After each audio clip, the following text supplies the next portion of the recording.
With Okayama behind us, we focus up on Suzuka today, the second round of 2 in the country of Japan for the Simpit Radical Series, but we also begin that second half of the season, round 6 of 10, here at the virtual Suzuka circuit. Welcome to Pit Stop TV. My name is Andrew Cardone IV. I've got Joshua Peterson alongside once again this week, and last week at Okayama was a lot of fun. We had that 3-person booth that was really fun, exciting, intriguing, but now we come over to Suzuka. Things are very, very different. A very different circuit, really high track temps, clear skies here in the sim, and it's going to be a challenge. A longer course, a lot more corners you have to get absolutely right, and a lot more corners to try and trust this very tricky Radical SR8 in, Josh. It is not easy at all to just lob it into a corner and try to rely on the mechanical and aero grip. These cars are oh so twitchy, and I think this circuit and a couple of corners like 130R really bring out those twitchy behaviors and I guess acts of the car, if you will. It really brings those spots out. Exactly. Suzuka is a tough track to anybody who really knows this circuit for many, many years. The track is demanding, but it's also speedy. The corners itself demand, but the driver is in control at all times. And with the SR8s, these drivers are going to have to definitely be in that same amount of control. Suzuka, it can be your best friend or your worst enemy. That's absolutely correct as you take a look here at the Suzuka circuit. Down to turns 1 and 2, of course, a big passing opportunity with that long front stretch. You really got to get that first corner right. It just feels like it really sets the whole course for your lap. You might be able to reset a little bit between the Degner curves and the hairpin, but really from turn 1 all the way through the Degner curves, it's just one flowing piece of racetrack that you've got to get absolutely right. And even then, you don't have long between the Degners and the hairpin. 200R, spoon curve. You do have a moment to relax before you get to 130R, one of, if not the trickiest corner on this racetrack. Of course, the Casio Triangle, a nice little stop and go section before you finish up the lap out of turn number 18. Very tricky racetrack, a very, very tricky racetrack, and a very tricky lap to get right with these Radical SR8s as we take a look at the track map once again. Let's take a look at our standings coming into today. 5 rounds in the books. Last time out, it was Okayama, a big win for Terry Crouch. He extends his points lead to 23 points over Randall White and Pete Snake. You do now see Reinhard Heibel tied with Oldest Pudiclis down at the bottom of the top 10. Over in amateur, though, Josh, Crystal Theis still leading the way, now only by 5 points over Ola Sarnquist. Yeah, Ola is definitely just right on his rear bumper. He wants to lead this AM as bad as Chris does. But we also see Callum, again, not too far behind as well. Only 20 and 27 points behind. Even Oxen's over at 30 points, so really in the end, it's like anybody's game at this point. But the pros still got a good battle going on too. Let's look at your standings coming into today. How about your schedule coming into this season? Of course, we opened things up way back at Spa on March 26th. Now, a little over a month through, here on May 7th, it's Suzuka, Japan, for round number 6. Long Beach next week, then Canada, Elkhart Lake, and Brazil. And then we wrap this season up on June 11th. It's coming up quick, only a month to go. A month and 4 days, if you will. And everything is coming up very, very quick. It's going to come down to the last couple of races, I think, on the amateur side, as it tends to do here in the Simpit Radical Series. It's going to be a lot of fun to watch these guys today. Next round, I shouldn't say next week, next round at Long Beach, I think it's really going to throw a wrench in a lot of guys' plans. Exactly. Long Beach is fast, but it's got tough corners. That not many of these guys are definitely going to like as much. That hairpin at the very end, that's a very easy spot to spin around your car and definitely create a pile up.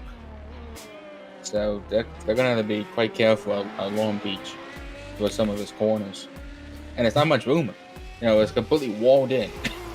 So they're going to have to be doubly careful with what they do. Here's a look on track with some drivers. You saw Aldous Puticlis. There's Randall White currently on track. Only a minute and a half left in practice. A lot of drivers already back to the pit lane, kind of accepting where they're at in this session. You saw briefly Dan Clark. Here's Ed Sancinelli from the pro class now. How about Wernhard Oxenzoller from James May Racing in the amateur class? Christian Clark in car 72 from the amateur class. How about Ola Sardquist as well? Second in the standings, chasing Chris Schultheis, and Schultheis is down in the 20th position in practice.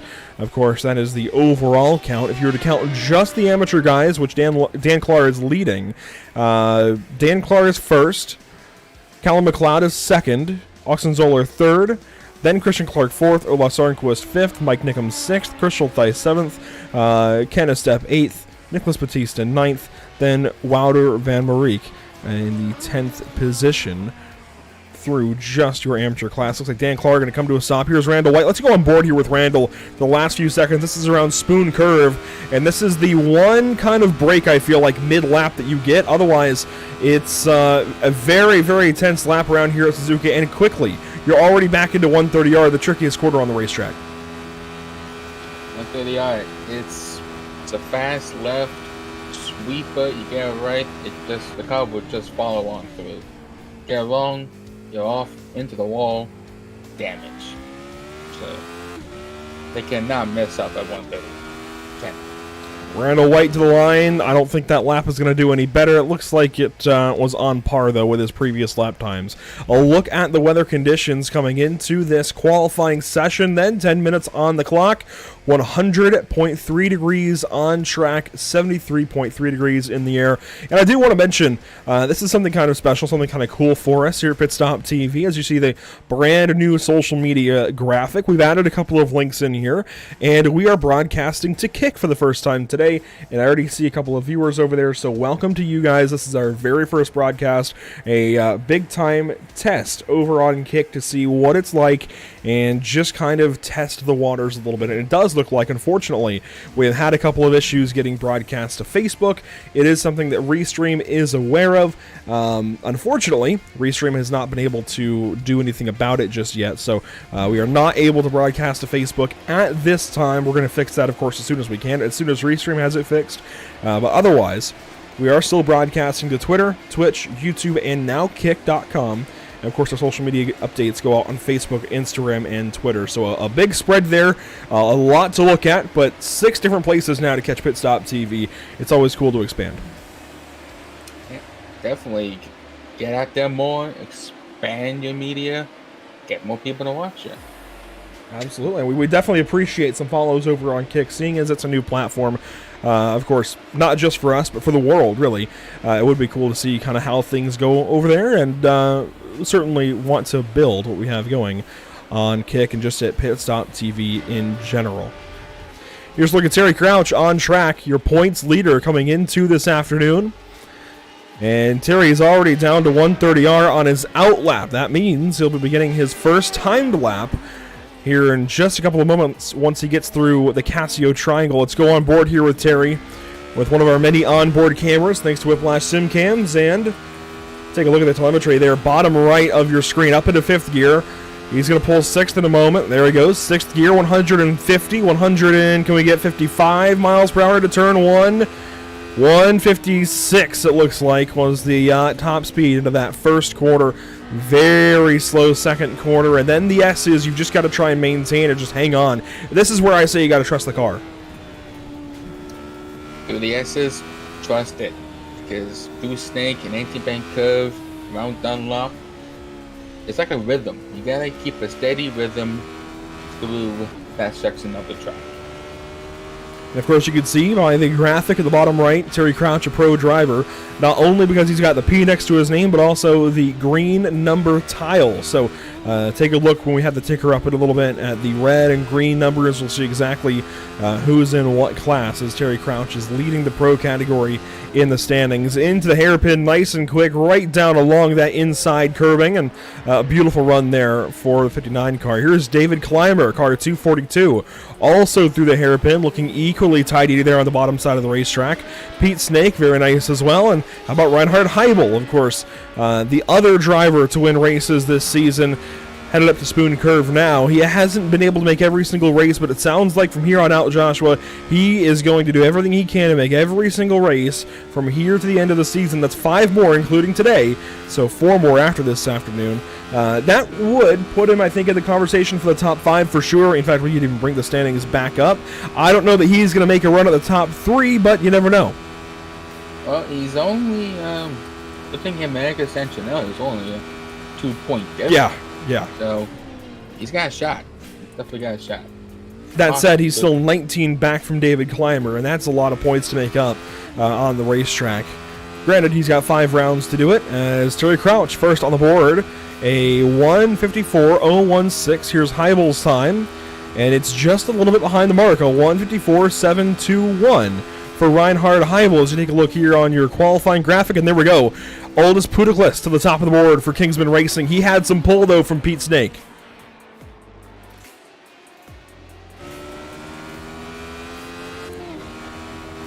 Dan Clark, the fastest amateur driver so far, and also the only amateur driver so far.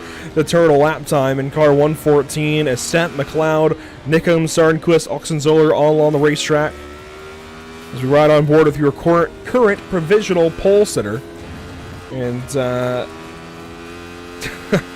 out of the chat saying Terry is an alien class. Well, if you're going to put him in alien class, you got to add, I think, Aldous and Reinhardt, maybe even Pete Snake, Randall White, those guys.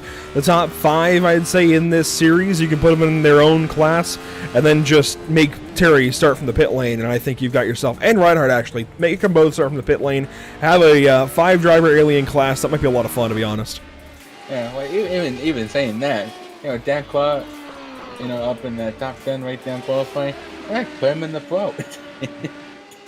Yeah, I think Clark, Schultheis at that point would be, I think they'd be worthy to put up into the pro classes. Take a look here at Chris Schultheis through Deckner's 1 and 2. And off track goes the 008. He's going to have to take another crack at it. Thankfully, of course, he can toe to the pit lane and go back out. Here's Callum McLeod, newly into the top 10 in qualifying. Just chipped on past David Payne's lap time by 5/100ths of a second. Kevin Burrows back today in car 426 on a partial schedule this season. I like this red and yellow look for car 426, and how about that? Terry Crouch at the top of the board.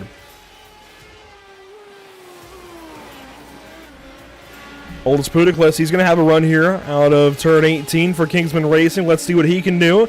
You see the time he's tracking to. That lap was slower, a 1:57 that time around. Reinhard Heibel, where's he at?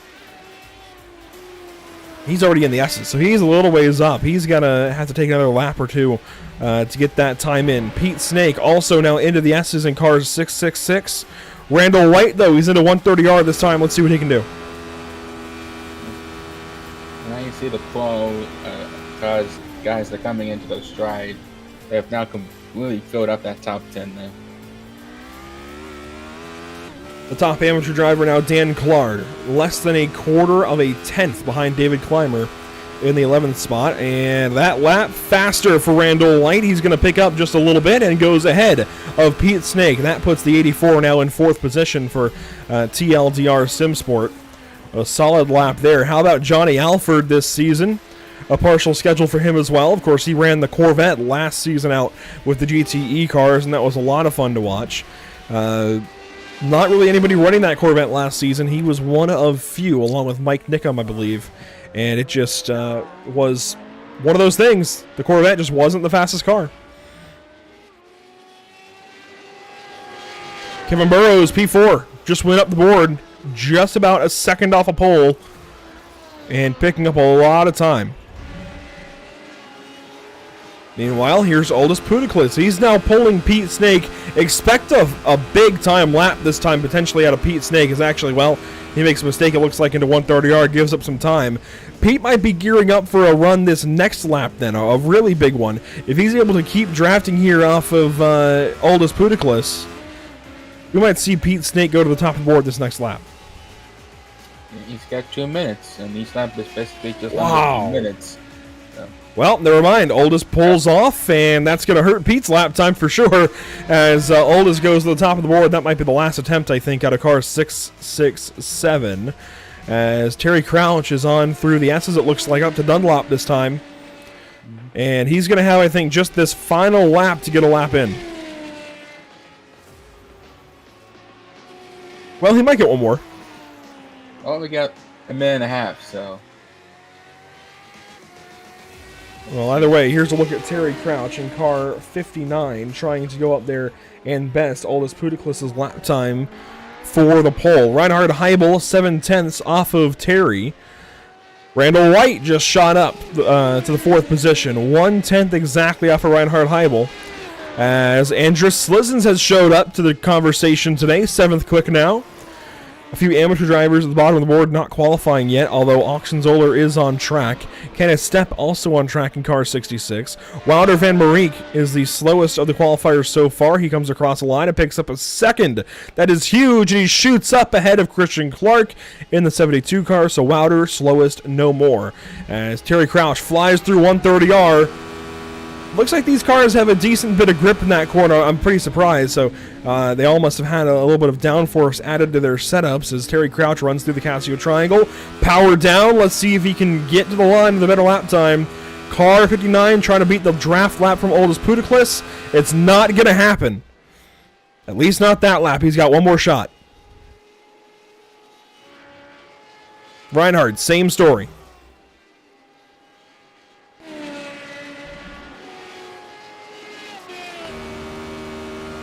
Randall White, car 84, he's into spoon curve this time. 5 seconds left on the mark. He'll be able to finish this lap, and that's it. We'll see how much time iRacing adds here. 2 minutes, 47 seconds, so that will not help Randall. He'll be able to finish this lap, and the next one won't count. Oh, one car, heavy into the barriers. Christian Clark down in 130R. I think that might have been intentional, but massive impact there for him, as here comes Randall White, a shot at pole maybe. By the way, provisional amateur pole, Dan Clark still in car 114. He picked up a bunch of time. He's got a 2nd on 2nd place in class as Randall White fires into the pit lane. Terry Crouch, Reinhard Heibel then. Looks like the ones we're watching as Ola Sardquist moves up. Oxenzoller follows. Andrus Slizens moves up to the 6th position. Still a bunch of fast laps rolling in. Sardquist, though, not able to move up to pole in amateur. And here's a look. Terry Crouch.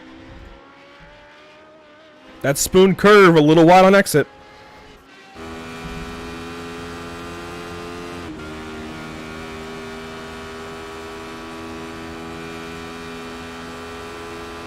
Staying on board with Terry Crouch through 130R again. The car looks nicely planted. A lot of grip for car 59. Casio Triangle here. Got to be careful on the brakes not to lock up over the curbs.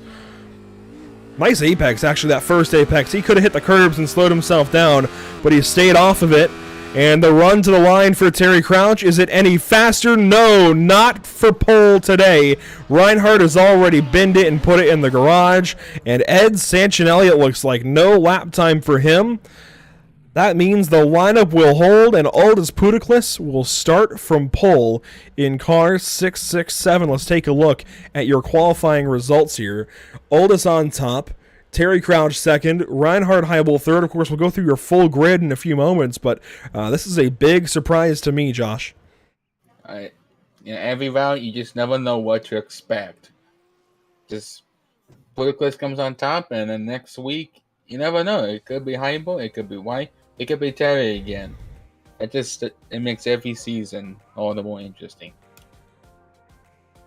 Well, there's a look at your top 10 starting positions as they stand now. Johnny Alford checking into the top 10. David Payne there as well in car 73. How about Dan Clark, your amateur pole sitter, the one amateur car driver in the top 10 there in qualifying. Of course, this just your qualifying unofficial results. Let's take a look at your race details for today. It's a 60-minute race as per usual, 31% fuel limit. That has not changed. We do still expect 2 pits. And of course, Josh, on that first stop, we expect everybody to go ahead and get 4 tires. That seems to be the strategy that everyone goes with. Exactly. This track has some tight curves. It's also got some very fast curves. Tires essential to keep and maintain that grip. Make sure the car handles the way they want it to handle. Yeah, good looking, buddy. You see open setup there as well. incident penalty at 15 incidents, and yeah, that's going to be tough to match, or it's tough to stay off of for these drivers. A lot of incidents possible here at Suzuka. Very easy to get off tracks. They've got to be careful. How about some race keys for the day? Got to trust the car. That is the big thing. Trust the car. Actually, and it seems like these guys are doing that. It seems like these guys dialed a little bit of downforce into their cars. They are going to be okay in corners like 130R, but those are corners traditionally here at Suzuka that spell trouble for these drivers and that we've got to keep an eye on regardless. Of course, you got to be careful. 130R, that plays right into the trust the car comment. You got to be easy on the tires today. You're going to be running the same set of tires likely for at least 40 minutes or so once you put new tires on that early stop. And of course, you have got to save fuel so that you can minimize time in the pit lane. Let's take a look, though, at your starting grid today, beginning, of course, with Aldis Puteklis, as we mentioned from qualifying, a monster lap time at a car 167, and he puts himself on the top of the grid. Terry Crouch will start from second today, a bit of a detour from his usual starting position there in position number 1, but Reinhard Heibel not far behind. He'll start from third alongside Randall White in row number 2. Starting fifth, it's Kevin Burrows, one of the other TLDR entries. Andrews Slizens will start from 6th. Starting 7th, it's Pete Snake from Get Pole Racing. Dan Clark, your amateur pole sitter, starts from 8th. 9th and 10th, it's David Payne, Johnny Alford. At 11 and 12, we got David Kleimer and Ola Sandqvist. Coming to 13th and 14th with Oxenzola and James Dowling. Afterwards, we got Sean Cohen 15th on the inside of Cam McLeod in 16th. McKenny Stepp and Sotis for 17th and 18th. And then Donovan Murray and Kristen Clark for 19th and 20th. Your final 4 start, actually 3 starting positions, as Amir Assad is adminning today. Mike Nickham and Ed Sanchinelli there in row 11, and then finally Nicholas Batista at the very back end of the grid. Amir Assad is today's admin. Weather conditions for this afternoon, 113 degrees on track surface, 73.6 in the air. It's a hot one for these guys on the racetrack. That is a very warm temperature as you see them through the Casio Triangle, ready to go racing today. It's good to have you here on Pit Stop TV this afternoon. Thanks for joining us. We're about to go green. And out of turn 18, yes, we are a green flag in the Simpit Radical Series at Suzuka.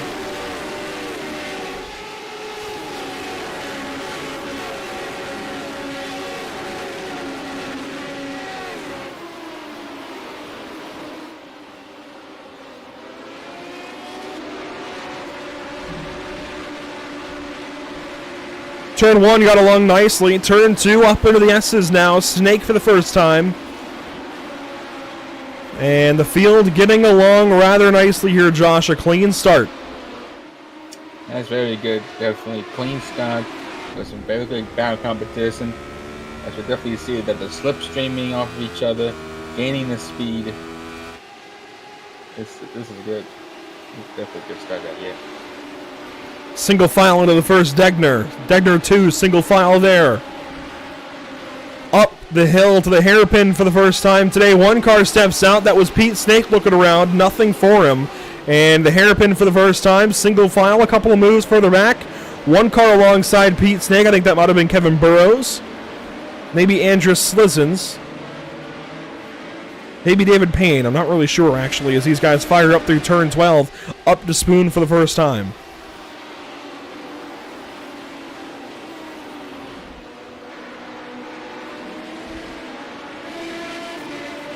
And there's a look at your top 2 out front. Your leaders as Reinhard Heibel has a problem. Car 777.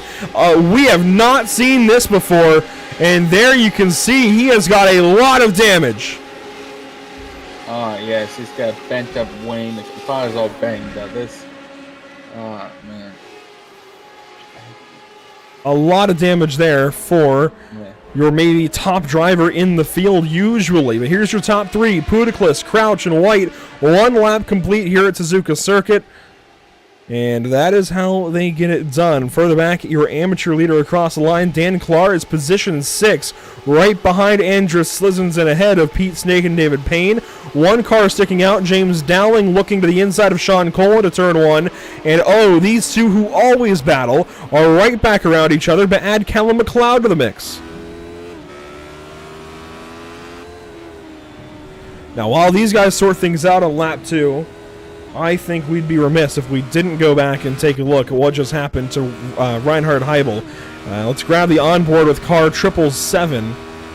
Somebody we've seen such excellence out of this season, and it seems something has gone wrong early.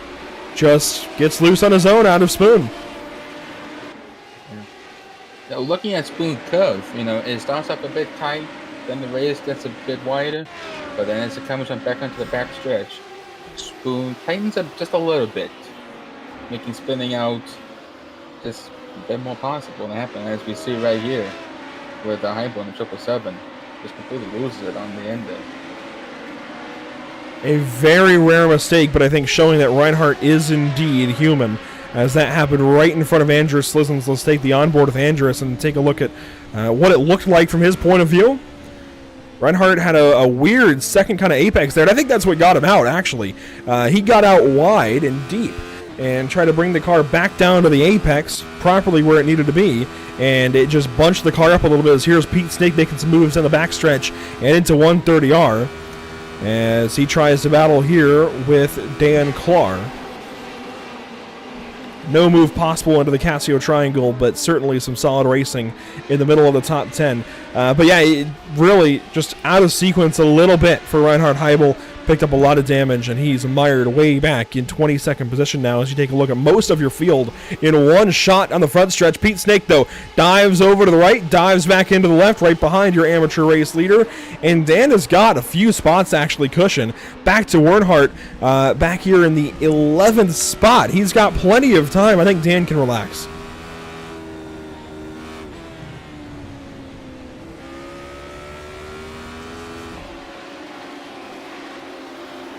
As there's your midfield up and over a crest in the middle. Yes, is Christian Clark. Boy, that was way out there. I do enjoy just watching cars come through the frame and seeing how each one takes the corners differently. As here's your race leader, Aldous Putiklis. He's been leading for a couple of laps now, keeping Terry Crouch at bay, which is, again, something rare. Really, only one guy has been able to do it so far, and that was Reinhard Heibel most of the season so far, as Oxenzoller is slow through Degner 2. Dan Klar losing a spot there to Pete Snake. That opens the door as well to David Payne, and it looks like some damage on the back end of Dan's machine. And just see it right there, right in that back bumper. Yeah, let's see if I can kind of circle it right. It's difficult to do from way back here. If he gets closer, you'll be able to see that the back end is just kind of bowed a little bit in the center. A bit upwards.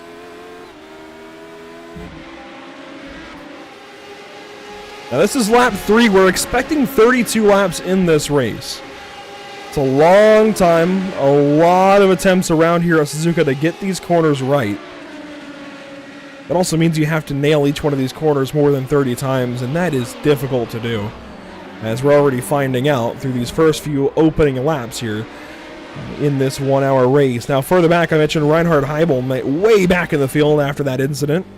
Well, here he is on board in 21st position.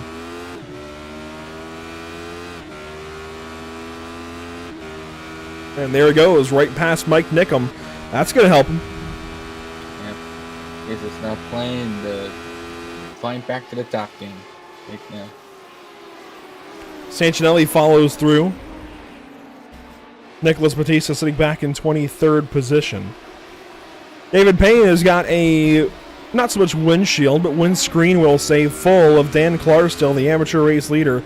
And I don't think this is really even worth leaving it. This is such good racing between these two, 3, 4, 5 drivers. And in fact, David Clymer is actually closing on a Johnny Alfred right behind this. And of course, those guys both in pro class. So a lot riding on these 5 or so cars in a line.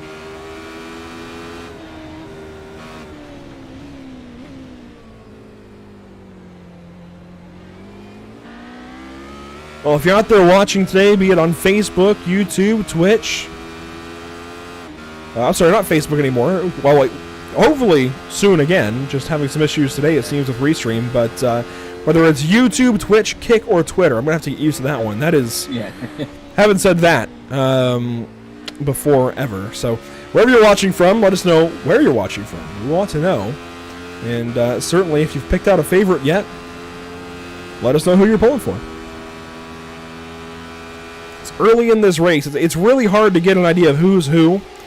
But up front, Aldous Puticlus still a half second or so ahead of Terry Crouch. Another half second. Actually, no. Another second and change back to Randall White, who it looks like has dropped out of the draft range. And indeed he has from Terry Crouch. That means it's going to be that much more difficult for Randall to save fuel. But he's going to have to find a way. That's oh so important here in this league. Yeah, he's going to have to wait for some kind of fortunate mishap to happen in front of him, or wait for somebody to, get around him, and then he can catch, somebody's draft there. So he's going to keep going round and round until that happens. So one of those two things happen. Here's a look in the midfield once again. David Payne, Dan Clark. And Dan is certainly, I think, going to earn his fair share of TV time today. Amateur race leader. He's been winning a bunch of amateur races in class. And, well, he's 7th. He was 6th not so long ago. He's 7th with a lot of pros right behind him. David Payne, Johnny Alford, David Clymer. 3 of them right on his gearbox, essentially. I'd say we're going to be watching Dan Clark quite a bit today. Yeah, he seems to be quite a bit of a favorite right now. Further back, it looks like Kenneth Stepp shuffling around with Mike Nickham and Ed Sanchinelli. Here's the hairpin. Wouter Van Mariek back into the 22nd position. But we just can't leave these guys. Beautiful shot there through Spoon. And on down to the backstretch they will go. And at some point, I think David might just decide to save fuel. It really depends on what kind of pressure Johnny Alford adds to the situation. I think if David Payne can comfortably ride in the 8th position, that's beneficial to him. But if Johnny Alford does more things like that and puts pressure on the 73 car, he's going to have to pass Dan Clark at some point soon. Would you agree with that? Is it beneficial to sit behind Dan and save fuel until Johnny puts pressure on? Well, it depends if you want to do it now at the beginning of the race or do it later in the race. Well, there you go. There's that pressure I was just talking about. Johnny Alford straight through in turn 1. How about timing there? And Johnny takes the spot away. Johnny on the spot. So about that strategy. Yeah, throw the fuel out the window is, oh man. David Payne got real sideways there for a moment, hung on to it through the S's. And that was the battle for 8th. Payne now in 9th position. Clymer approaching. That would be for 10th. Or 9th, rather, to move out of 10th. James Dowling, Sean Cole fighting back here in 12th and 13th. They always seem to find each other on the racetrack. And how about up front for the race lead? Only tenths apart through the hairpin, and I think there's pressure suddenly on Aldous Puticlus.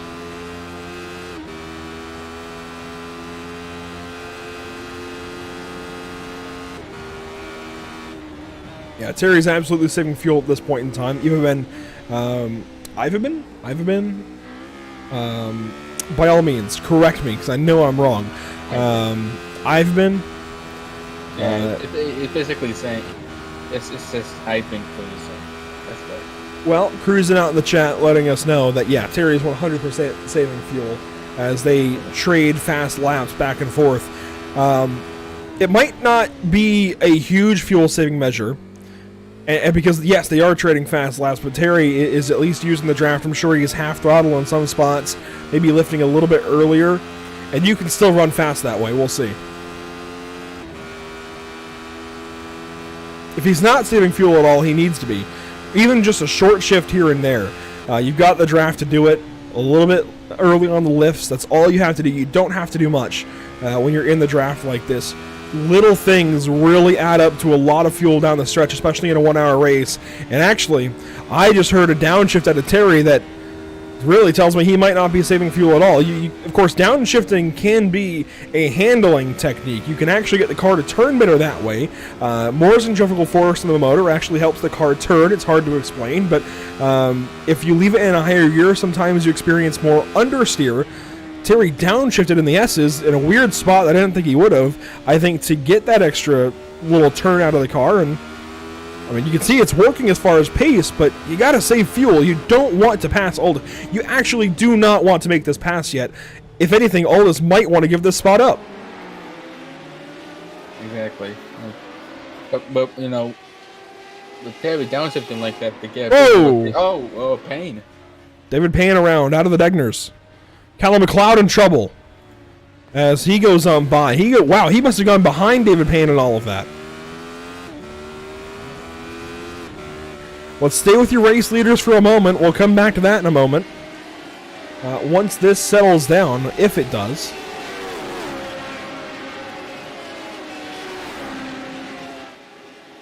Terry Crouch right on the back end of Oldest Pudikless, 130R that time, and Terry's car looked just a touch free as Dan Clark's got a problem somewhere. Where is he at?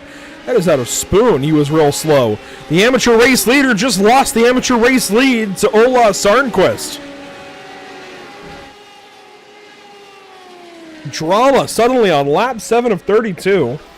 And we've got a lot more than we thought initially. To go back and recap, Josh, a lot just happened. And it's going to be tough, I think, to go back and go through. So David Payne first up. We've got to find him. 21st now in the order. And here's the onboard for car 73 out of Canada. A great season last time out in the GTE cars. This is Degner 2. Carge comes around. Yep, Degner's a double right there, you know. Oh, wow. Lewis and that's kind of right there. Yeah, he has the outside wall there too. That's Callum McLeod, and then in all of this, Dan Clark has a moment up here in Spoon Curve. So here's the look on board with Daniel from New York. Nice first apex out to the outside curbing, and he does the exact same thing Reinhardt did, just got loose on exit. Oh, saved it though. Good catch. Exact same thing up until the point where he actually caught the race car. That was a beautiful save from Dan Clark. It's not easy to save one of these radicals at all, as you saw with one of the best drivers in the series losing it a little while ago. This is a battle 11th, 12th, and 13th. James Dowling, Sean Cole, and Auction Zoller. This is going to be exciting if either one of them pokes out a line coming up to 130R.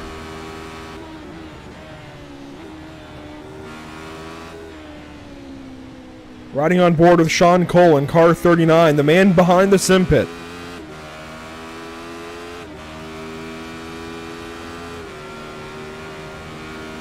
You know, I feel like, you know, Sean behind James Dowling, I feel like this happens so often. I'm not so certain if it's just a chance coincidence or funny gag or something. But it happens every race. I know, there's gotta be something going on, like supernaturally or something. They're just so equal in pace, and Sean's got an opportunity. Man, he got bunched up behind James there, but he still has a chance. Does he duck left? Yes. Down the front stretch and downhill to turn 1. Sean Cole is going to make himself an opportunity for this 11th spot, and he takes it away in turn 1. Going to try and cut back down in turn 2. Contact maybe just ever so slightly. And Sean Cole goes on by. James Dowling slides into 12th. Auction Zoller wants an opportunity from the amateur driver. Oh, that was some great action there first corner. Dowling and Sean. Excitement, man. Whew. That was really good. That was really, really good. Auction Zoller kind of backs off a little bit. He does hold on currently to the 3rd position in class. And with Dan Clark's tires being buzzed from that slide out of Spoon, this could actually really help Auction Zoller go up into the top 2 positions as Dan kind of backs himself up through the Degners. Christian Theis in the distance. Reinhard Heibel as well in 15th. This is the fight for 10th, though, and Clara wide out of the hairpin. That's going to open the door as Schultheis loses the spot to Heibel. Sean Cole real close there to the 114 as he goes by. Yeah, look at Sean go, and then it goes down right there, too. Here comes Auction Zoller, and it doesn't work, but Dowling does get by. So Dan Clark and Auction Zoller now battle for the 12th and 13th positions. And, of course, here in the Simpit, even with the Pro-Am battles, they do earn points separately, and I really love that. Right? Dan doesn't have to stress too much about letting those pros go by. Of course, he wants the overall positions. Those get your bragging rights. But you can let them go by as Sean Cole spins and bins it. Massive, massive hit for the 39. Oh, my goodness. It seems like a weekly occurrence. We talk about him making moves. We talk about him being fast, looking like he's going to turn something around, have a good race, complete it. And unfortunately, as I said, it feels like it's almost weekly for Sean. Some little thing goes wrong. He makes one small mistake, and he's out of the race. And here it is again for Sean Cole. It's so unfortunate every time it happens. But here is car 39. Looking good through 130R. Gets free. Out into the gravel. Backs it in pretty hard. Nothing he could do. That's what we kind of been saying about 130R. Yeah, I told you it would be a problem at some point. It just took the worn tires. Yep. Like I said about Suzuka, it can be your best friend, your worst enemy. 130R just takes that and ramps it up to 11. It's a really big hit for Sean. And of course, he's not going to feel that necessarily like he would in a real car. Oh, no. That's the good thing. That's the good thing here, but it's still a big hit for the car. And it's a big hit to your ego as well. You spin around like that. You just made a couple of big passes. You just had that super exciting moment with James Dowling into turn 1.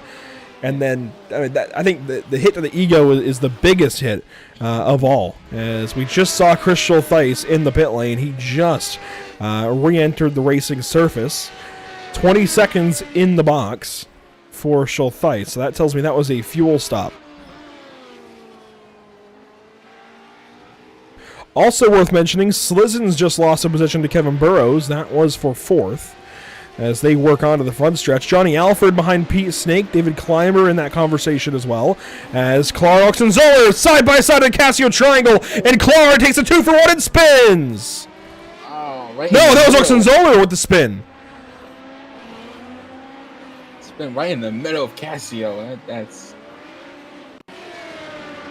Well, let's ride on board with Oxenzoller. Had the cars backwards, but he gets a big run here down the backstretch. Sancinelli and Clark in the pit lane. But this is the replay on board of Oxenzoller down the backstretch into 130R, where a lap ago he was dodging a spinning Sean Cole. This time, Dan way offline. Big opportunity for Wernhardt up the inside. He takes it, goes a bit deep, flies in over the curbing, and loops it around. Beautiful miss by James Dowling and Dan Clark.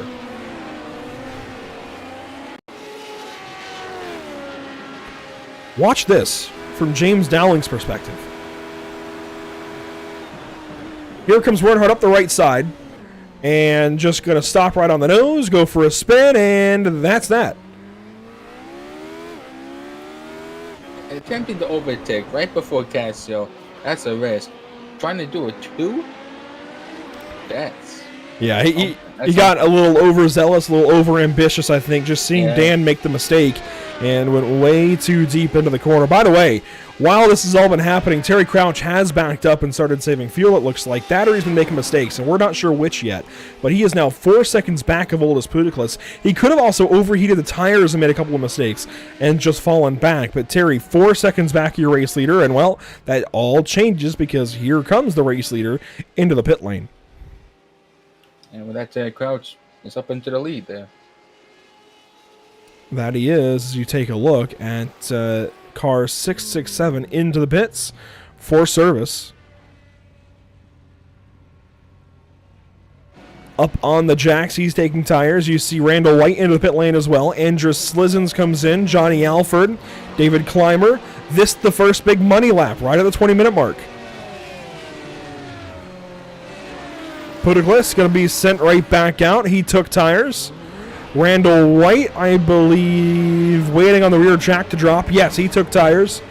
Andrus Slizzens, I can't tell actually. Now the rears go up. He's taking tires. Reinhard Heibel into the pit lane. No fast repair.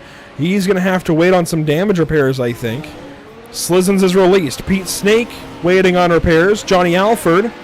I'm sorry, Snake is waiting on service. I think rear tires going on now. You saw Alford hit it back out. There goes Ola Sarnquist. David Clymer should be released here. Oh, Clymer is in for a very long stop. Do you think he's also taking... Do you think Clymer's taking fuel? Well, these guys are all taking fuel. They should only need about 18 to 19 seconds of fuel. The extra second comes from... This is a penalty. That's what this is. It's a penalty. That's why it's no right now. I was wondering. fuel damage. And he is all over the throttle, too. Yeah, that is 100% a penalty. 40 seconds right on top of what we should be expecting out of 20. Well, Terry Crouch, you're next up. He's going to bring Kevin Burrows, Dan Clar, and James Dowling in with Oxenzoller sure to follow. Kenneth Stepp and Wouter Van Mariek. As here comes Terry Crouch into the pit lane. A very fast pit entrance. Got to be real disciplined on entry. And I'm not so sure Terry made it. It's going to be tough. Here comes Kevin Burrows. Oh, so close there. Here comes Dan Clar.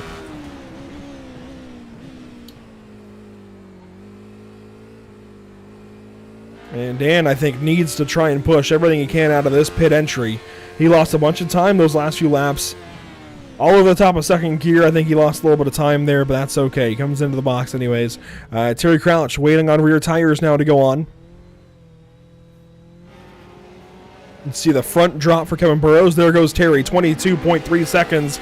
Oldest Putiklis sails on by in the background.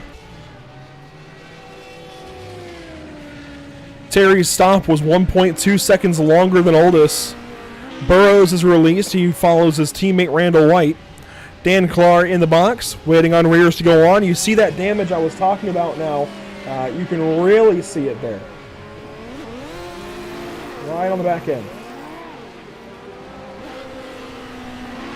And there goes Dan Clar, 21.3 seconds. James Dowling just beat him out. Reinhard Heibel comes on by. Oxenzoller down the pit lane. There he goes. Kenneth Stepp waiting to be released. And Wouter Van Mariek. As you see the damaged Sean Cole machine in the pit lane as well. Here's your race leader, 35 minutes to go. Oldest Putiklis, 2.3 seconds ahead of Terry Crouch. That time has come down a little bit, Josh, but still a large margin for Terry to try and make up in 35 minutes of racing. Anytime that he gains something, Oldest will be sure to notice and try and push a little more and gain that right back. Terry can make that up. You know, it's Terry Crouch. We know how he drives.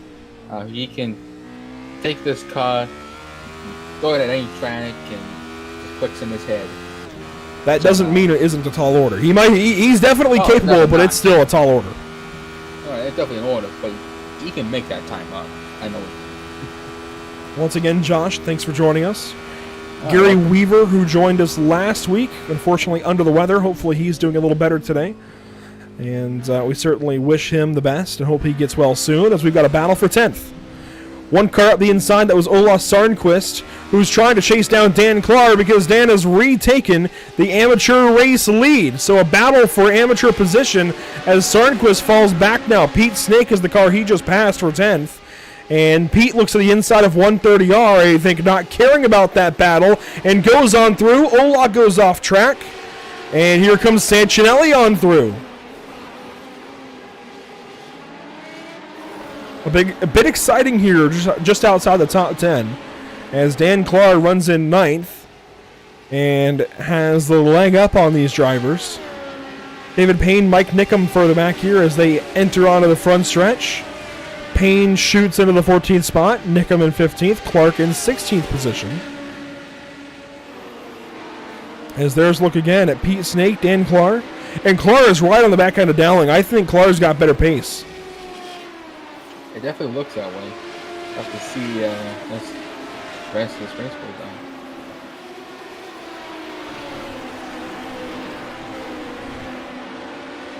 Once again, today is our first stream over on Kick.com, a brand new platform. It's a live streaming everywhere. And if you're watching over there, give us a shout in chat. Let us know you're watching. Let us know where you're watching from and how you found us. I'd imagine the iRacing category on Kick is likely what brought you here, as this is our first time streaming on the platform. Testing it out today, and we do have one more broadcast later on this evening. We'll talk more about it in a little bit, as these guys are just too good to walk away from here, from the 8th, 9th, 10th, 11th, and 12th positions all in line. And call it 13th. Chris Schultheis at the back end of this line as well. Putting on a pretty good show right now. An amazing show. Yeah, amazing, yeah. Johnny Alford is a decently close now, by the way, to Andrew Slizens. That's for 5th. We'll keep that battle on our radar, but this is just too good to leave.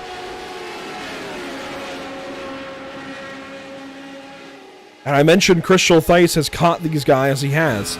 Only a half second now behind Ola Sarnquist. Here's the onboard with car 008. And you know how we always talk about Sean Cole and James Dowling being around each other? Well, Schultheis and Sarnquist always fight each other on the racetrack as well. They used to, last season anyways, always run the BMW M8, the wide boy, and they always found each other. Those two white BMWs were always around each other. This season, it's a pair of white radicals. They're always around each other in the midfield of this Simpit Radical series. And, ooh, Dan Clark passed up by Pete Snake there through turn 1. That is a big change of position. That means Snake is on through now to challenge James Dowling, and there's only a 1-car cushion between your amateur leader and the rest of the top 3. This is the tightest amateur battle we've had all season. It's been really, really just a very hard-fought battle. These guys know what's special on. Sanchinelli right on the back end of Dan Clark. This would be a big pass if he can make it happen somewhere, somehow. Degner's there. No spot. No opportunity for the Husingveld Frito Sport number 57 car. But he will not be giving up. Here we go. On board into the hairpin as Pete Snake took a look underneath James Dowling.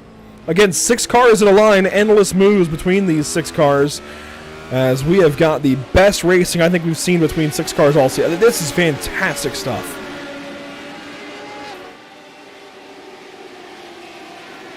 And if David Payne continues on his pace, he may be catching these guys as well. They get 7 cars sometime soon. Maybe then Christian Clark drives up to this battle. Who knows?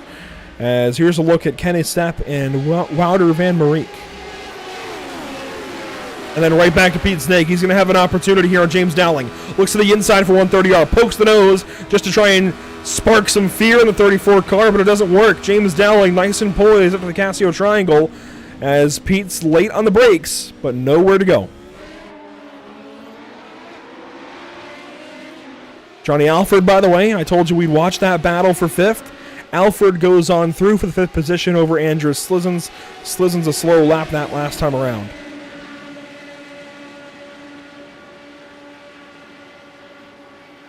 Oh, Pete Snake, again a big lunge to the inside. That was turn 1. You can't say he isn't opportunistic, that's for sure. I can't, yeah. Very forward thinking. And Pete's definitely got better pace if you just release him, right? Fastest lap in this race, a 155.129. James Dowling's best lap, a 155.763. But catching somebody and passing them, those are 2 different things, as we always say in racing. And Pete has got to work at this. Here up into the hairpin. Oh, James, a slide there on entry. That opens the door. And now they're side by side, but Pete still can't get it done just yet. On board, up to Spoon. He's going to take a look to the inside. Pete's going. There we go. A cover up from James Dowling. And around the outside goes Pete Snake in car 666. He's got the pass made around the outside, Here comes Dan Clark. And he made that work. That was a brilliant move right there. Getting that with Dowling.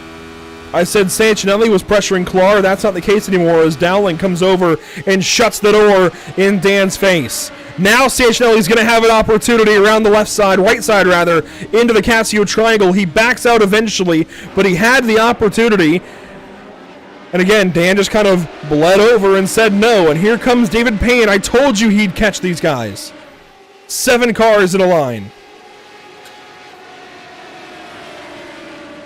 You could just film this race like on a movie. Well, we're filming it for a broadcast right here. Pete Snake snaking on the front stretch. But yes, this I think is going to go down as one of the better races of the Simpit Road Series in a long time. This will be sure to be talked about on Friday's Simpit Live. Check them out on Twitch. Sean Cole hosts the weekly show. And Josh, he might have to grab you as a guest host or something to try and walk everybody through this race. This has been spectacular. It's been a really wild, crazy, entertaining races. All the racing action I've seen so far has just been amazing. Great driving. Whoa! Dan, deep into the hairpin. No contact. Oh, but he's loose! Ed Sancinelli going to take opportunity, and there he goes, finally passing Dan Clar, and we've got ourselves an amateur 1-2-3 fight for the win. 26 minutes to go, 1 pit stop remaining for these guys, and Ola Sarnquist has the leader straight in his sights. On board with Sarnquist. This is about to get fun. Clar, I believe, from New York. Sarnquist from Scandinavia. Schultheis from Arizona. And there goes Dan Clar, the leader. Oh, 130 eyes. That corner, you know. And he's got a bunch of damage. Right in front of Ola Sarnquist. We watched it happen live. And Dan Clar, who has been so stellar this season in amateur, has got all that damage. Let's take a look back at the replay. He won't be winning this one. A look from the drones. You see, Schultheis was dabbing the brakes, managing the gap, but I think that was certainly worth it, as there goes Dan Clar. Very close for Schultheis, who we were on board with when it happened. That's a big impact. Oh, yeah, right into that wall right there. On board with Dan Clar this time. As he comes up to 130R. Turns to the left. Oh, and there he goes. Pow! Right into the tricolor wall there. Well, for those of you watching over on Kick, this is a pretty solid one for us to start with on that platform. This has been a stellar race as you take a look now at the damaged 114 that was leading this race. That puts Ola Sarnquist in the lead, and of course we're talking about in amateur. The pro leader has been, since the drop of the green flag, Aldis Putiklis, with the exception of 1 lap through the pit cycle. As this battle really has broken up. You now have Pete Snake leading James Dowling and Ed Sancinelli. Ola Sarnquist ahead of Chris Schultheis and David Payne. Meanwhile, up in the top 5, Andrus Slizens is in 6th, chasing Johnny Alford, trying to claw his way back into that fight for the final position in the top 5. Cars 7, 10, and 99 here on screen.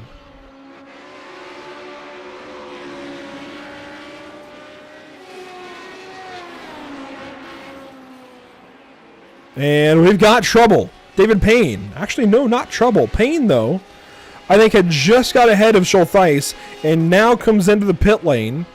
This is awfully early. It is, yeah, so I'm not sure what's up, but... You see Gomez Sim Industries there on the wing of that car. An amazing partner here of the Simpit Radical series for a couple of seasons now. We really do appreciate everything GSI does for us.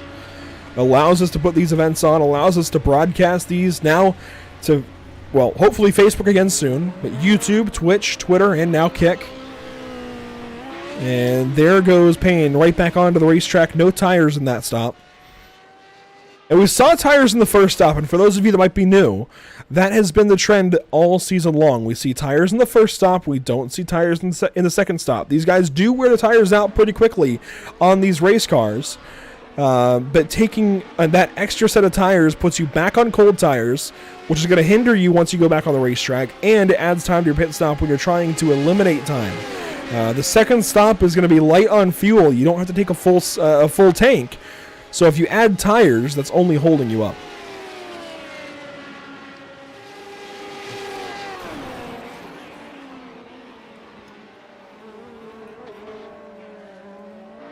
Just watching Slizens and Alfred go back and forth.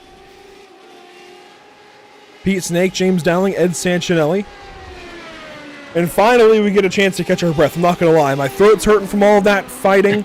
I'm trying to catch up on some water intake while we watch these guys kind of mid-race.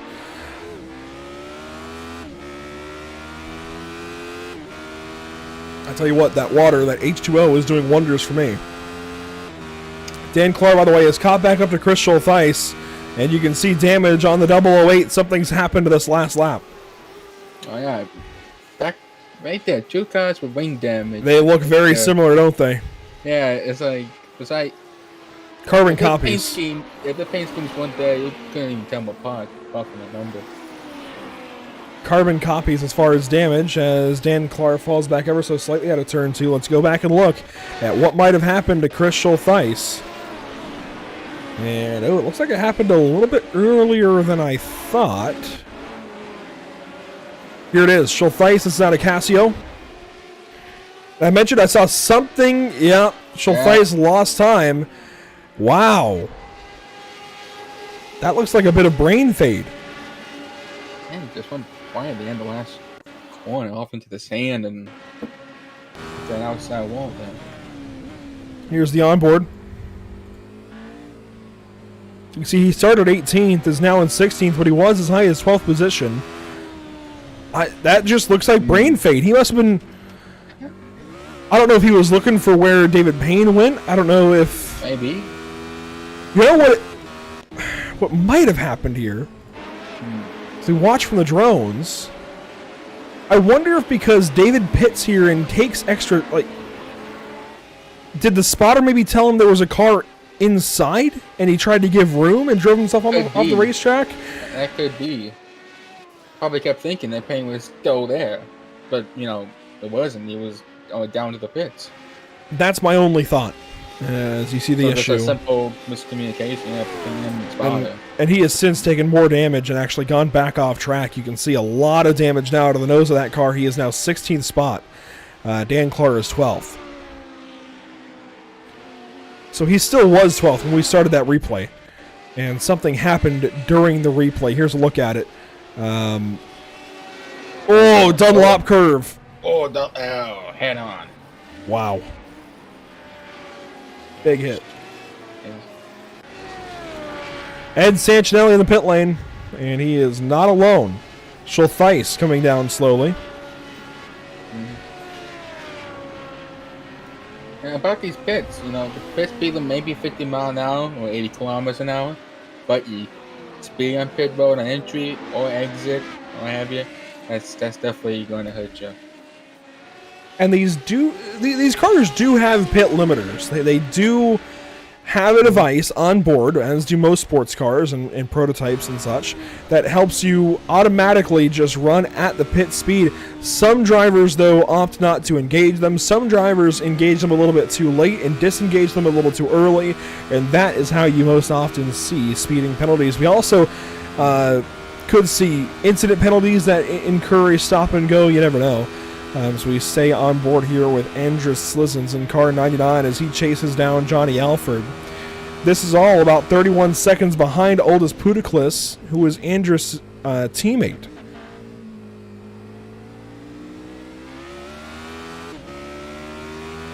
"19 minutes to go." Coming down to the wire.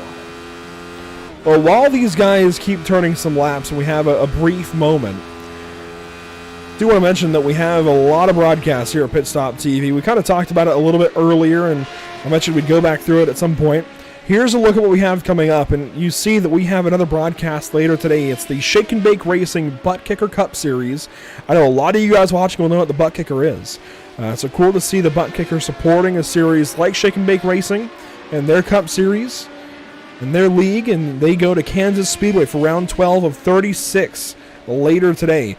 We have a partial schedule agreement with SNBR, and we last covered them in round 3 way back at Las Vegas in March.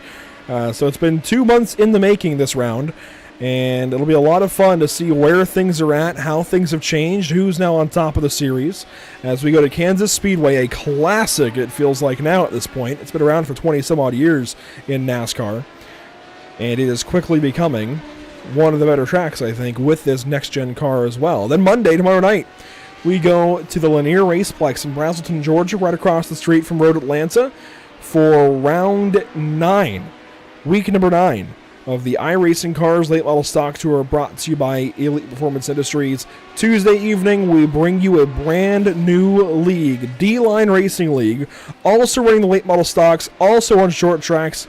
But Tuesday, we kick things off with their season on May 9th from South Boston Speedway in South Boston, Virginia. That's going to be a lot of fun. Round number 1 during the day at South Boston. It's going to be a hot race for those late model stock cars, and it's going to be, I think, some classic late model stock racing. No damage in that series. That is the first time I've seen that in oval racing. No damage. Yeah. And about that Lanier Raceplex, they got a new name now. It's the Caffeine Octanes Lanier Raceway. Well, there you go.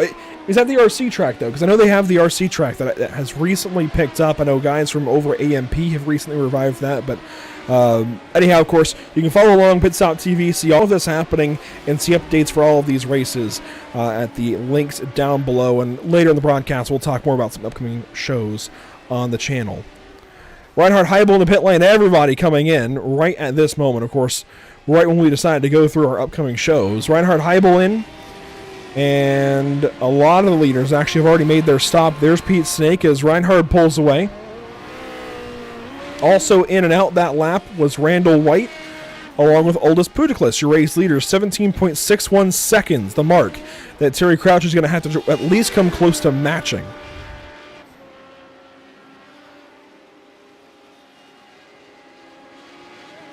We'll see if Terry pits this time. Nice and calm race. We haven't seen much of the leaders today since we've had so much racing in the midfield. But here's an onboard with Terry Crouch as we wait for him to... No! Oh, no. He caught it, but that's a lot of time he just lost. Yeah.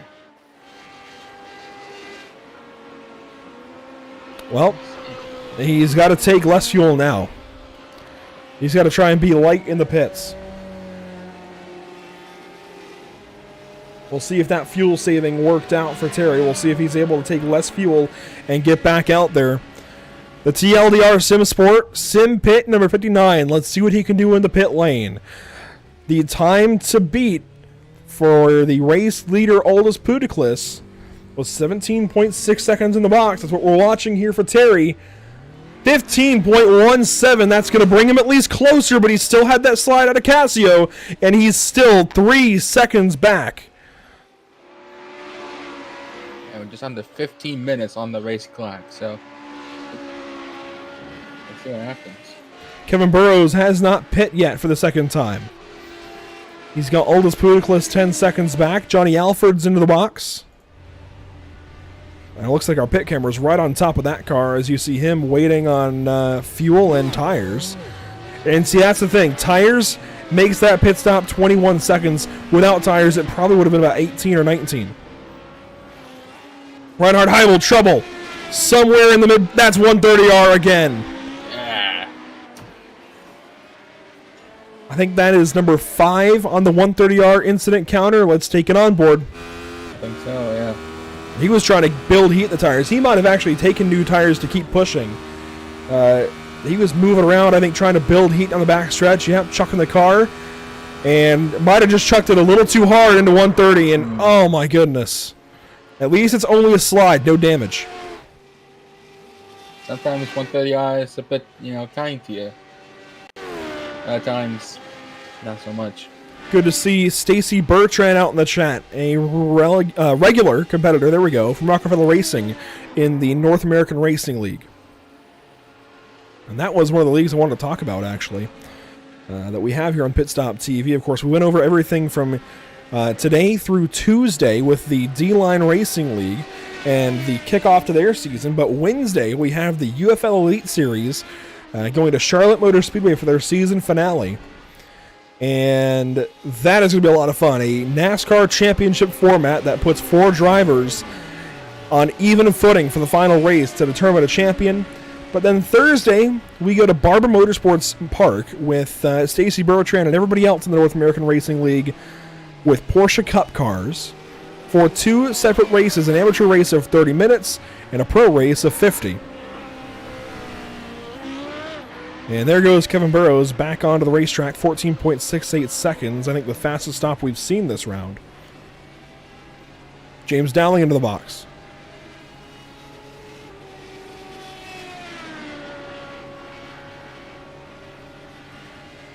And Dowling should be out just about any time now as there's some battles forming. And I want to mention Kenneth Stepp has not pitted yet, but he is in 9th. And the fact that he's surging forward during this pit cycle, well, now he's into the pit lane finally. But it was pretty impressive to see him racing there for a brief moment with Pete Snake in car 666. He had the 666 and the 66. As there's Ken into his box right behind Sean Cole with the damaged 39 car that's just hanging out.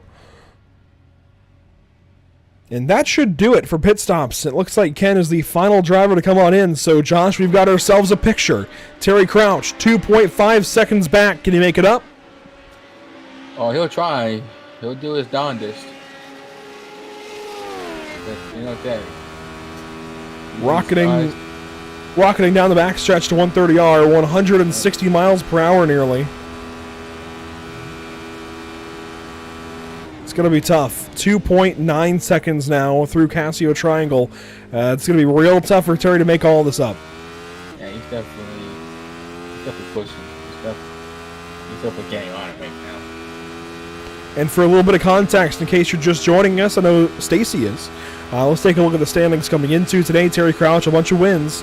And of course, he doesn't need to win this race. That's one thing we have to keep in mind here. He does not need to win this race. He can happily take P2 and call it a day. But of course, he wants to be perfect in every facet if he can be. Randall White, though, 23 points back coming into today. They're teammates, but Randall just can't get the edge on his teammate. Randall sits in 3rd currently on track. Pete Snake, third in the standings, currently runs in the 8th position. Andrus Slissen's a pretty good day, running 5th behind Kevin Burrows.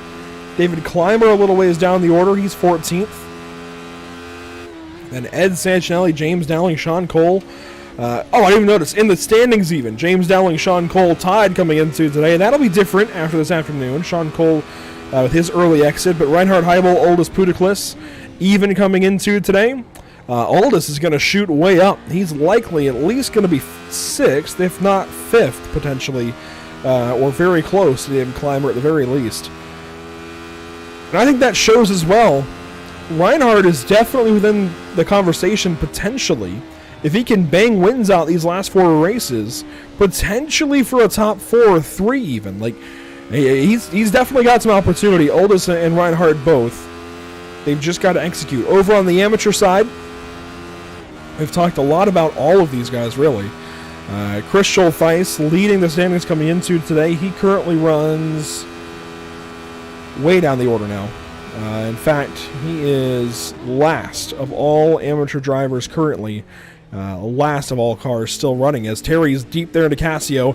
And I think that just sealed the deal for Aldous Putiklis to win this race so long as he makes it 9 minutes without having a mistake.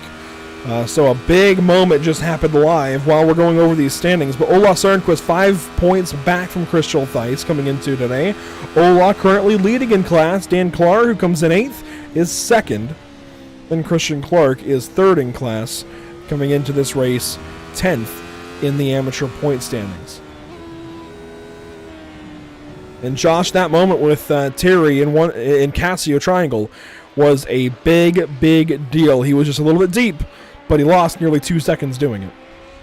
It might be, I think he's pushing a little too hard into Casio there. You see now the gap, 4.3, nearly 4.4 seconds.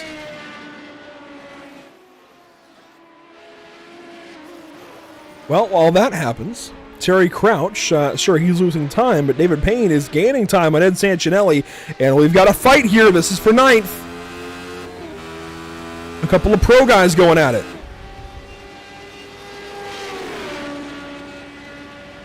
And Payne looks to the inside for turn 1. He's going to sit back, though. Doesn't want to make that move just yet. 8 minutes to go. Looking like 5 laps.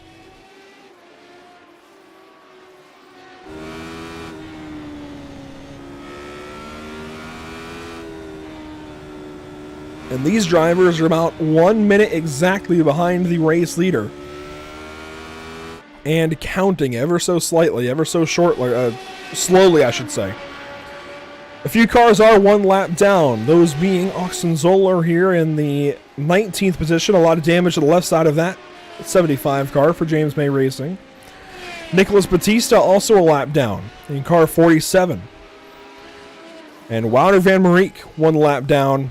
Looks like he's picked up damage, unfortunately. He's had a couple of clean weeks. It was very clean last week at Okayama International Circuit, but a detour from that today as Pete Snake has trouble out of the hairpin. And it has been a tough day at the office for Get Pole Racing. You see Pete Snake there in 10th. How about Reinhard Heimel passing him for 10th position and out of 11th? That's going to be some big-time points, though, that Pete just lost and Reinhardt just grabbed. Yeah, that hairpin is also another spot, you can also lose it. And saw that happen a few moments ago. Let's take a look back at it for Pete Snake. Car 666. He's been pretty good today. Maybe a little quieter than he would want to be. Yes, they have been. He was chasing James Dowling for 7th. Here's the exit. Just buzzed the rears. Yeah, probably a little bit too much on the throttle. Not able to do anything about it. And he has just allowed Ola Sarnquist to go through. Pete is headed to the pit lane. This is going to be huge for the standings. He comes into today 3rd, and he will not be there for long, I don't think. If you look at the standings even, I mean, we can just bring him right back up. We just had him up. Only 7 points back to Slizens, who I think will definitely take it. Oh, not even for repairs. Pete had to come through for an incident penalty, and that drops him to 16th position. Slizens, who comes in 7 points back, is currently running 5th. Those two will definitely swap spots. If there's one of the key things I think you said at the beginning, the incident count too. Was 15x or something? Race details, yes. Details, yeah, right there. Visibility at 15x. As far as those race keys, though, I think a big part is trust the car, sure, but also easy on those tires. And I think we've seen these guys as this race goes on be a little less easy on the rear tires, especially Matt in the throttle when they just can't. Later in this race, later in all of these races this season, as the tires burn off of these cars, I know you think about the front tires burning off mostly, but this car in particular is a little more like a open wheel car, a little more like an Indy car, a Formula 1 car, where the rear tires burn as well under acceleration rather severely. And whether you realize it or not, might not even be necessarily rubber wear, but just temperature in the rear tires. Eventually it builds and builds and builds, and you start buzzing those rear tires later in the race. You have less grip, and that's what we see happen with these guys spinning out of lower speed corners like the hairpin. Yep. And at some point, the tires just go poof. Pretty much. Yep, I can't handle no more. That's the non-scientific explanation, but it's pretty on point.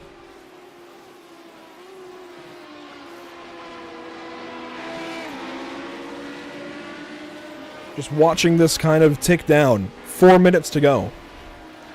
And David Payne and Ed Sancinelli battle for the 8th position on the racetrack. This is the closest fight on the racetrack. The next closest is between Sarnquist and Klar for the amateur lead, but that is 1.5 seconds.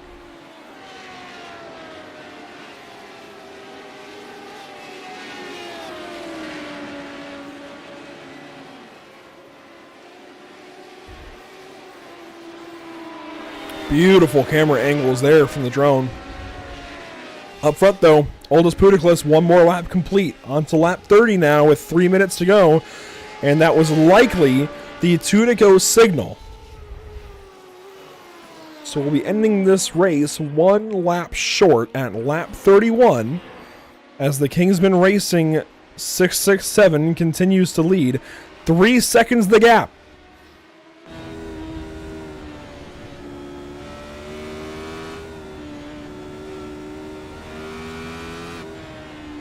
What do you say here, Josh? I mean, it's not looking likely at all. 2 minutes? That's not.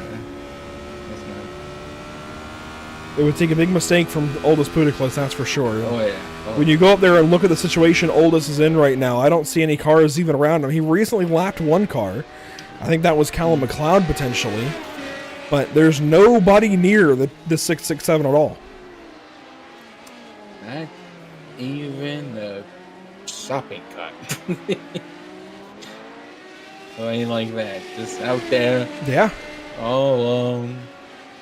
like in an abandoned Walmart parking lot. Been And to this- the racetrack. He's been on a racetrack with no name. This view shows that he does have a lapped car ahead, but not for a while. I think he'll get him on this final lap as they exit Spoon Curve and head down the long backstretch to 130R. There is a car ahead, way in the distance. You can barely even see him going into 130R. I'm not sure who that is, but that might be Kenneth Stepp. And I think it is. It is. I see. Just see the race clock just under 2 minutes now. And there's the white flag. We're getting it this time. One lap to go for Aldous Pudiclus.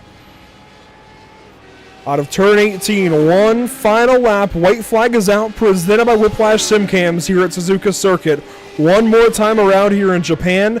The gap has come down ever so slightly, 2.7 seconds into turn one. But can Terry Crouch really do anything to make it up? Likely not. However, Aldous will have to pass Kenneth Stepp this lap.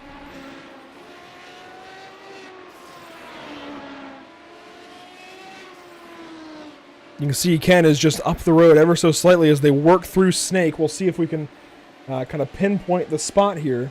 Yeah, you see Ken down there. There's Aldous.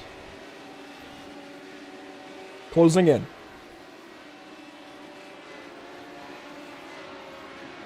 Meanwhile, your amateur race leader is Ola Sarnquist in 11th overall as he heads down the backstretch.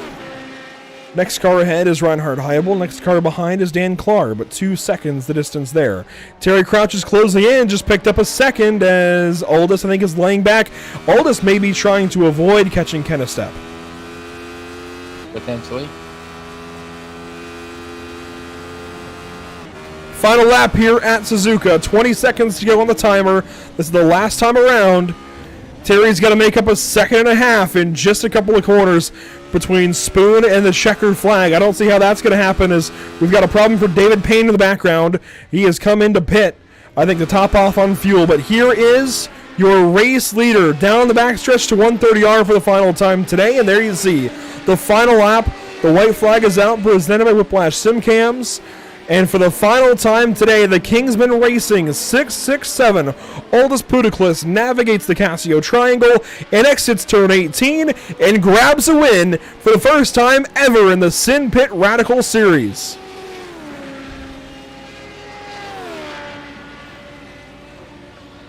And Terry Crouch comes to a halt there right by the flagman. Now this line will be treated as the start-finish. So this line is what we're looking at for the checkers. There goes Randall White. He goes third. Across the line also is Kevin Burrows. Next to the line, as we saw Callum McLeod and Wilder Van Marique go by, next to the line will be Andrew Slizens in fifth. That was actually Chris Schultheis, who solidifies himself in 21st. Here comes Slizens. Aldous' teammate goes 5th place. Johnny Alford will be next up to the line in car 710.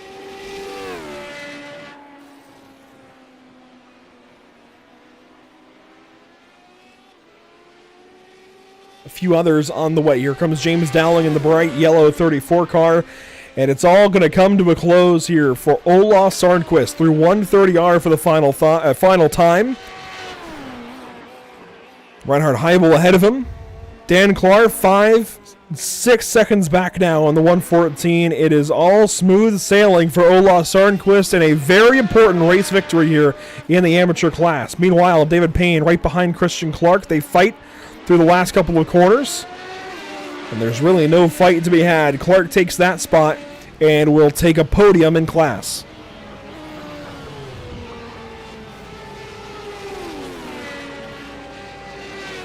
And just a couple of cars remain to close out the checkered flag portion of today's race. There's Pete Snake to the line. David Clymer will come through in a moment in 16th position. And Kenneth Stepp just manages to hang on to the lead lap. He will finish in the 17th position.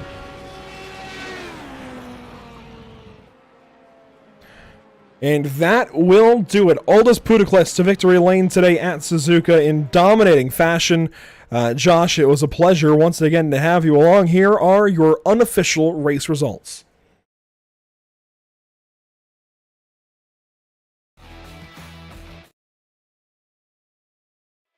And Aldis is already ready for his interview. He was that quick to the interview waiting booth. You can see the top 10 on your screen. Aldis Puteklis out front by 1.394 seconds. That gap really not indicative of the day he had, although he did lead all but one lap today. Actually, all but 2 laps, it looks like, 2 or 3. As we ran 31 laps. Yeah, all but 3 laps. Oh, man. All but 3 laps for Aldis Puteklis. Dominated here at Suzuka. Terry Crouch second, then Randall White, Kevin Burrows, Andrew Slizzens your top 5. Johnny Alfred 6th, James Dowling 7th, then Ed Sancinelli, Reinhard Heibel, and Ola Sarnquist your top 10 with the amateur race victory. You see Dan Clark there in 11th. Everybody else through your top 20. Yep. Kristen Clark in 12th, Payne 13th, Mike Dick in 14th, Pete Snake in 15th, Dave Clymer in 16th, Candy Step 17th, Cam McLeod in 18th, Nicholas Batista and Madovan Movik rounding out the top 20, 19th and 20th. You see a few more here at the back end. Chris Schultheis, Reinhard Zoller, and Sean Cole, 23rd, 22 laps down. Let's bring in your race winner on the day, Aldis Puteklis, with a big-time victory over Terry Crouch. Dominating fashion, for sure, for car not triples. I'm used to your number being one thing, Aldis, and this season your number was already taken. Had to go for the 667, but you not missing a beat. Get a win here in race 6. What was the challenge like trying to stay ahead of Terry all race? Oh, hey guys, it was tough. It was tough fight against myself, mainly, basically. And I knew that the pit stops will be the toughest ones because my setup first 2 laps on cold tires is absolute ice. It's terrible. So once I survived them, then I could push again. That was awesome race. Well, it's a job well done, certainly. You say your setup was terrible. You looked fantastic out there. In fact, you guys up front, you all looked planted in 130R, but other drivers had trouble in 130R. Are you willing to share kind of what you might have done in your setup to adjust for that, or was it more so your driving style that adjusted for the car being a little bit sketchy, a little bit, what's the word I'm looking for? Twitchy. There we go, through 130R. I think it was finding the exact moment when you need to start turning, because normally people like turn at that 50 sign or something. I had to turn a bit earlier, and then I could manage barely as well. But yeah, I managed from the 3rd lap upwards, I could do it full throttle then. And how about the other corners here? I know the S's can be a little bit tricky sometimes, at least trying to get down to the apex, not hit too much curb, and still be okay on exit when the track kind of falls away. Did you have any other troubles, or was it really just 130R? I think, if I remember correctly, those Degnas, that's sketchy as hell, but once you figure out them at which point, because when I build up those 4 seconds, I think, was over Terry, then I could take slightly easier there, and survived. Well, Kingsman Racing finally going to victory lane here in the Simpit Radical Series. Aldis, it's good to see you back here on Pit Stop TV, first of all. I'm glad to see you in victory lane as well. What does this mean for your season? I know it's going to be a lot of points to move up and try and challenge for some of those spots ahead, even though you might have missed a race. Yeah, I don't think I can salvage this season, really. I had too many mistakes and a missed race in the beginning, but myself to blame, really. But I still enjoy. This is one of the best leagues I've been, since Pro Mazda times. And absolutely amazing. Absolutely love it. Yeah, that's a big throwback. 4 years ago, something like that. But Aldis, it's good to see you back on iRacing. Good to see you back in victory lane. Congratulations. We'll see you next week, or I guess in 2 weeks at Long Beach. Oh, that will be a tough one. We'll see. Have to practice a lot. Well, you set the bar high today. 28 laps led. Got to go match it next week with a win. Yeah, thank guys. That's Aldous Pudiclis from Victory Lane. Finishing second today is Terry Crouch in car 59, and he had a big win last week at Okayama. You talked to him there, Josh. How about talking to him again here after a second place effort at Suzuka? All right, so Terry won last Okayama, but the Suzuka second place finish. You feel any different? Yeah, I feel like I got second. No, but more seriousness, what were your thoughts throughout this Suzuka race? I know, I think you said last week that Suzuka wasn't one you probably looked forward to. Oh, I look forward to it. Aldous just drove his butt off today. He had a lower wing setup, and he could make it work because he would just yard me in the straights and still manage to hold on. I was better than him pretty much in snake, and that's about it. A couple of corners, but every time I saw that he could get the throttle down and still take off, I figured I'll just ride behind him and wait for the tires to fall off. Well, they didn't fall off. He drove great from start to finish, and then I started making mistakes, so I just settled into second place mode the rest of the race until I'd get close, and then I get all hot and heavy, and then I make another mistake. So yeah. So Terry, how do you feel about next round at Long Beach there? If I can finish with 4 wheels attached to the car, it'll be a victory. Not an actual race victory, but just surviving the race feels like a win. And that's the thing, surviving feels like a win too. But let's see. Well, I think you got a leg up. You won't lose any wheels. The old damage model on this old Radical SR8, Terry, you've at least got that going for you. Yeah, I might knock in a fender or two or bend a wing, though. Yeah, it's definitely going to be a tough one next week at Long Beach. I'm wondering, have you done any practice yet? How are the bumps with this older car? I know it's really tricky managing that ABS. Oh, no. This season, I've been doing my practice Sunday morning, a couple hours before the race, so that's about all I get. I've been really busy, and today it showed. I just never tried to do, I don't know what his wing was, but I wish I could have made that work, because I tried one stint test, and there's no way I could hang on to it, so he did an amazing job. How about 130R? It looked like a couple of times you got a little bit yaw in the car. A lot of these guys, as soon as they got any bit of yaw in the car, they were around and spinning usually into the wall. Oh yeah, because the GT line, it's like the 50 board, and you send it and go. But with this thing, if you go that late, you try and yank the car over, and the downforce, the nose goes harder than the rear. So I had to go a little bit earlier, make sure I clipped that inside curb to keep the throttle planted. Otherwise, I probably had to use about a 10% lift just to stabilize the rear if I was late. Well, there you go. Terry Crouch, second place. Josh, really solid day for car 59. Terry, thanks for your time. Congratulations on another front run, even if it wasn't P1. Yeah, thanks, guys. It was a good one. And Josh, that means Dan Clark is up next with your second place effort this afternoon in the amateur class. And for a long time, it looked like Dan was going for the amateur race win. In fact, up there in like 6th, 7th position, as high as 6th even, Dan. But what happened for you? When did it come unraveled? Thank you for the race with everybody. I thought it was great. I think the first time I started losing the rear end, I was pushing bit too hard, and I had a few too many sideways moments. But the worst one was coming through 130R about 2/3 through the race, and I don't know why, but the back end just went out. I went sideways. I was able to gather it up and just tap the wall, but after that, I lost all my speed down the straights. I lost probably 5-10 miles an hour, so I wasn't able to keep up with Ola, I felt like. But it was a good race. Lot of battling in the beginning, and I had a lot of fun. Yeah, we heard from Aldous some of the battles, the challenges dealing with 130R. He had to turn in at a different point that it seemed like a lot of drivers were. What did you do with the car itself, though, to try and stabilize yourself in 130R, even if it didn't quite go to plan?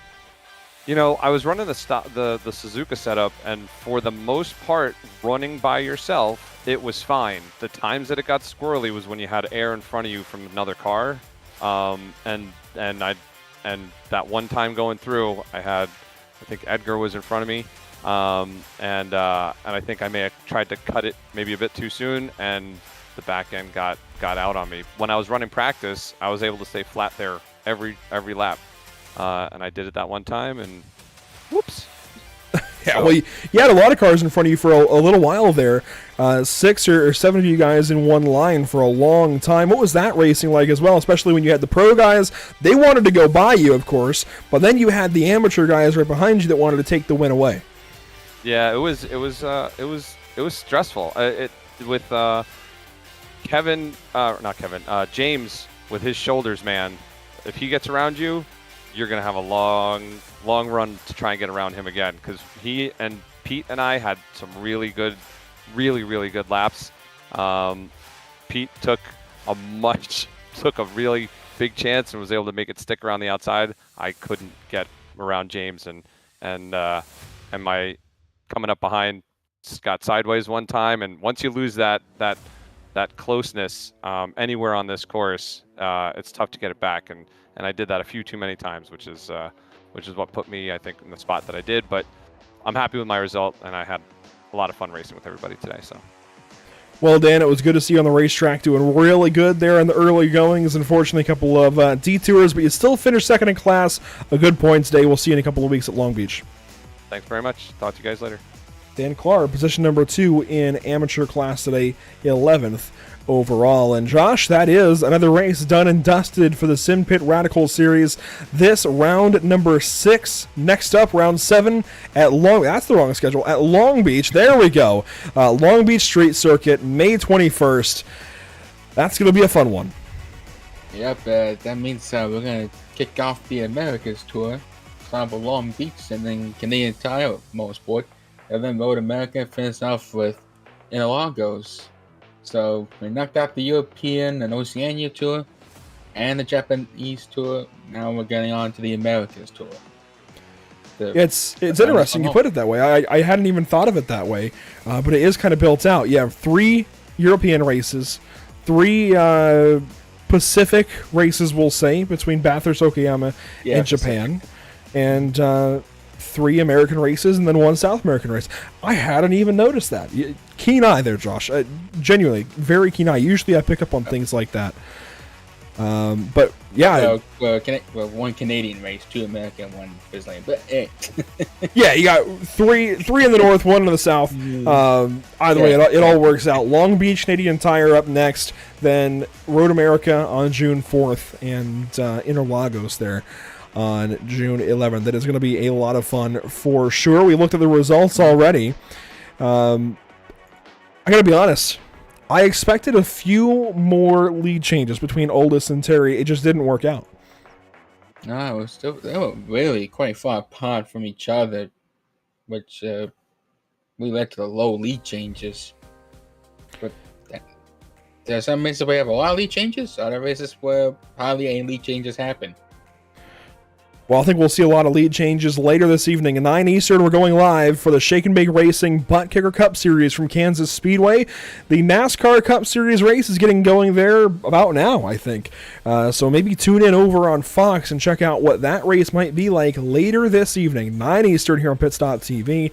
Monday, tomorrow night, we go to Lanier Raceplex for the iRacing Cars Late Model Stock Tour presented by Elite Performance Industries. That'll be a lot of fun. I think a 50-lap race there for week number 9, and then Tuesday, we go to South Boston Speedway in South Boston, Virginia. I've been there plenty of times now, whether it was Cars Tour Racing, Harley Davidson Thunder Roadster, 200 Racing in July. Really, really cool racetrack. Really, really love that place. South Boston's going to be a fun one for D-Line Racing and their brand new league starting up on Tuesday, May 9th, again at about 9 Eastern. That time may change, so that's where I tell you all then to follow along on Pit.TV social media, Facebook, Instagram, Twitter. You'll see all kinds of race updates and a tune-in graphic for every single broadcast that we do.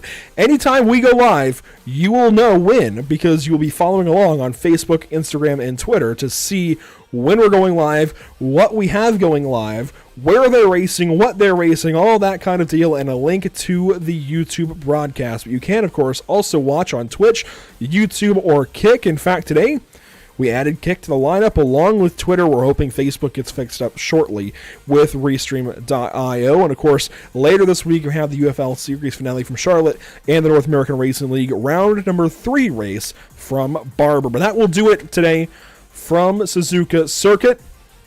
Josh Peterson, it was good to have you back in the booth this week. Hopefully we get something sorted out, I guess, for the rest of the season. We'll see. Maybe we can get Gary back and do a 3-man booth the rest of the season. Who knows? But we'll get something worked out here shortly. A big shout out, as always, to Gomez Sim Industries here with the Simpit Radical Series, a big-time appreciated partner of the league. And, of course, those who make it happen for us behind the scenes in audio, ATVM, Whiplash Media, SimCams, OBS, and iRacing.com. My name is Andrew Cardinale IV. We will see you next time here at Pit Stop TV, hopefully tonight, 9 Eastern at Kansas.